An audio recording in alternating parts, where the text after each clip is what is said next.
Hi guys, welcome to Codewell, and today I'm back again with the question called find the difference. It's in basically a easy level question from LeetCode.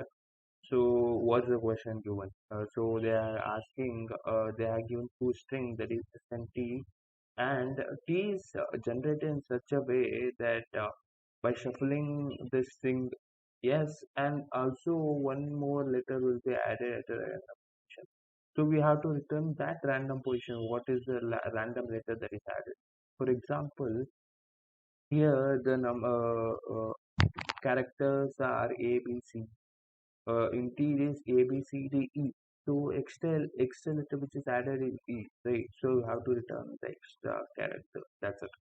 Here the same goes empty, but the new character that is added is Y, so return Y. So it's a really very easy question. You can solve this using many ways by using hash table. You can use ASCII, using the ASCII value also. You can just it's sort of like a hash map itself, solve using that. And also you can use it more easily using the bitwise operation as well, using the XOR that is more efficient. Let me just show you how we can do this.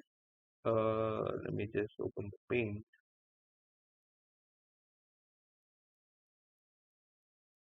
You might be familiar what XOR does, right? If if the number is 1 and 0, it returns 1, right? Because the odd value, the number of ones are odd, so it returns 1. If the number of ones are even, then it returns 0, right? This is the main condition. What can you observe in this? You can observe that if the elements are similar, if the elements are similar, then it returns 0, right?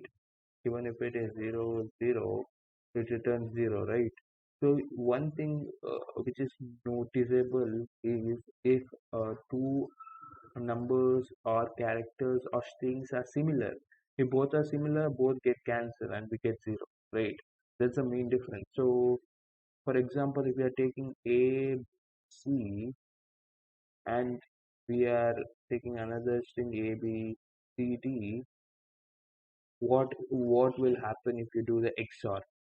You will be left with D. Can you say this?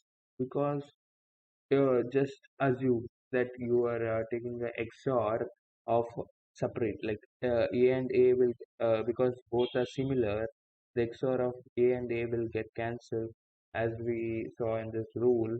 XOR of B and B will get cancelled, right? XOR of C and C will be cancelled, right?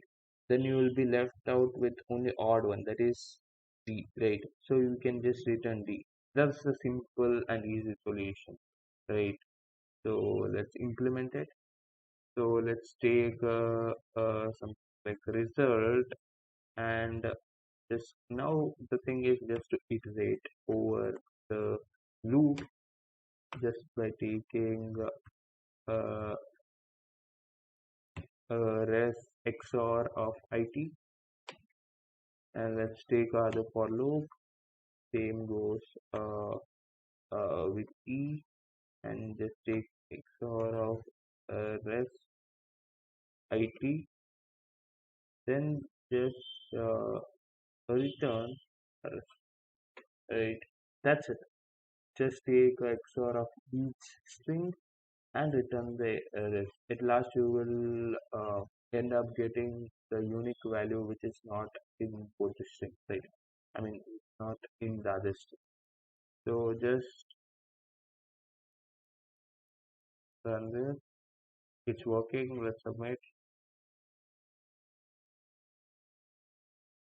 Yeah, it just works. So yeah, this is what the solution is. I hope you like the solution.